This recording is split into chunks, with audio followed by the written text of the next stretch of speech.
Hola, buenos días, ¿cómo les va? Hola, buen día, ¿cómo están? Bueno, vamos a hacer les van a decir en clase que van a tener que, para la clase que viene, vamos a empezar con la serie número 5, que es reacciones en solución acuosa, ¿sí?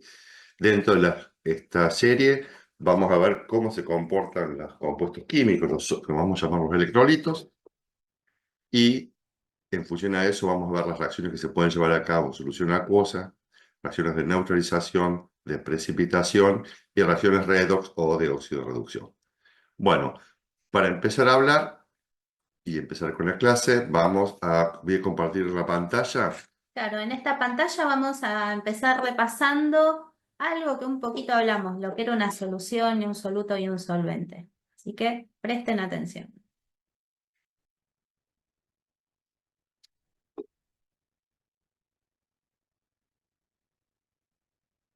Bueno, sabemos que cuando un soluto se puede disolver en una solución, que está me escrita la palabra solución, eh, se disuelve en agua, perdón, se puede obtener una solución. Una solución es un sistema homogéneo formado por lo menos dos componentes. Uno que llamamos soluto, que es la fase, o también llamado fase dispersa, que puede ser un sólido, un líquido, un gas, y otra fase que es el solvente, que es donde se disuelve el soluto, o también llamada fase dispersante. Para nosotros, en estas reacciones de solución acuosa, el solvente va a ser el agua. Por supuesto que existen otro tipo de solventes también. Recuerde que para formar una solución, sí o sí debe el soluto poder disolverse en ese solvente. Bueno, entonces, en términos generales, hay un soluto que puede ser sólido, líquido, gas, y un solvente que es donde se disuelve ese soluto, que para nosotros va a ser el agua. El soluto, dependiendo de qué tipo de soluto sea, su naturaleza química, se los puede clasificar en dos grandes grupos. En solutos que son no electrolitos, es decir, son aquellos que se disuelven, por supuesto, en el sistema, en el agua, en el sistema acuoso, sin disociarse. Como por ejemplo el azúcar. Si uno coloca azúcar en agua, lo que obtiene es las moléculas las moléculas de azúcar interaccionando con las moléculas del solvente, pero la naturaleza del soluto se mantiene como tal.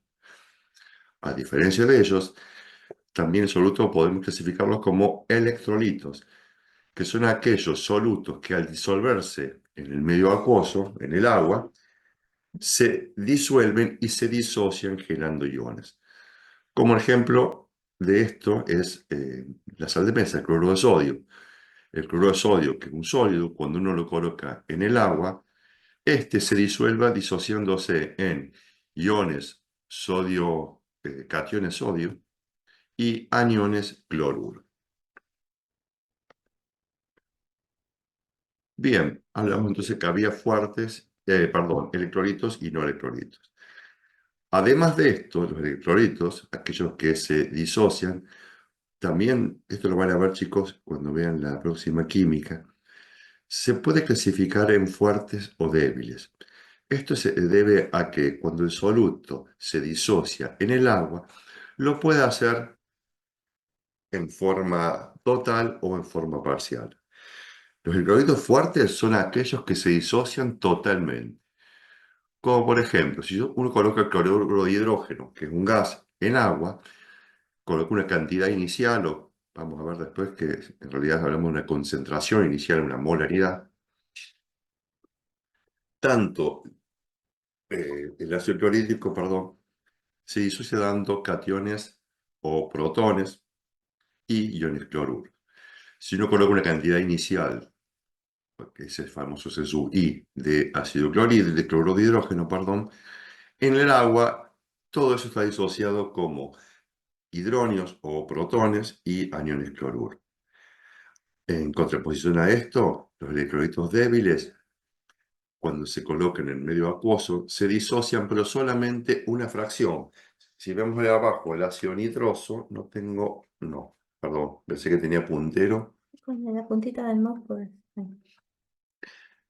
El ácido nitroso se disocia en protones y aniones nitrito. Ahora, si uno coloca inicialmente una cantidad inicial, en el estado final de esa cantidad inicial solamente una fracción, una cantidad X, una cantidad, una fracción de esa concentración inicial es la que se disocia. Si ustedes ven, aquí yo coloqué una doble flecha, porque en realidad la reacción va en un sentido y también va en el sentido contrario. Eso es lo que se conoce como equilibrio químico, que lo van a ver en la química siguiente, en química 1. Entonces, para redondear, los electrolitos pueden ser, aquellos que se disocian, pueden ser fuertes como se disocian totalmente y débiles cuando se disocian parcialmente. Para nosotros, en términos generales, vamos a pensar siempre que aquellos que se disocian lo hacen de forma fuerte. Esto es solamente una cuestión didáctica para que sea más fácil de entender, pero es necesario que sepan que en realidad los electrolitos pueden ser fuertes o débiles. Entonces, en términos generales, las sustancias, los electrolitos para nosotros van a ser solamente fuertes, los vamos a considerar como fuertes, y aquellas especies que son electrolitos, es decir, que se disocian, y si se disocian lo hacen en forma total, son los ácidos, los hidróxidos y las sales. Entonces, lo importante es que ustedes sepan disociar estos compuestos. Veamos cómo se disocian estos tres tipos de compuestos. Ácidos. Ácidos hay dos tipos de ácidos. Los hidrácidos, que tienen la forma general de hidrógeno no metal, y los oxoácidos, que su forma general es hidrógeno no metal oxígeno. Veamos los hidrácidos. Hidrógeno no metal como el iodo de hidrógeno. El hidrógeno es más uno, por lo tanto, si se disocia dando el protón con el anión ioduro, o sea, la parte aniónica o negativa. Todos los ácidos, y esto que quede claro, todos los ácidos, cuando se disocian disociándose o liberando el hidrógeno en forma de protón. En el caso del ácido sulfúrico, tiene dos hidrógenos, por lo tanto va a dar dos protones. Si este compuesto es neutro y saco dos cargas positivas, recuerden que cada hidrógeno tiene un solo electrón, por eso su número de oxidación es más uno. Si estoy sacando dos hidrógenos, entonces acá tengo una carga de más 2, por lo tanto, el anión que se forma tiene una carga menos 2 para mantener la electroneutralidad. En el caso del ácido fosfórico, si hay tres hidrógenos, va a dar lugar a disociarse en tres protones. Y al generar tres protones, hay tres cargas positivas, por lo tanto, su contraión, en este caso el anión, va a tener carga menos 3. Entonces, todos los ácidos, cuando se disocian, lo hacen disociando o liberando los protones que tienen carga más 1. En el caso de los hidróxidos tienen forma general metal y este grupo que lo vamos a llamar, ya lo hemos visto en clase, oxidrilo o hidroxilo o grupo hidróxido. Este grupo, el número de oxígeno del oxígeno es menos 2 y el del hidrógeno es más 1. Por lo tanto, todo este grupo tiene una carga menos 1. El hidróxido de sodio, por ejemplo, tiene un solo grupo oxidrilo, por lo tanto va a generar un oxidrilo con carga negativa y su catión con carga positiva para mantener la electroneutralidad. Todos los hidróxidos, cuando se disocian liberando esos grupos oxidrilos que tienen carga negativa al medio acuoso.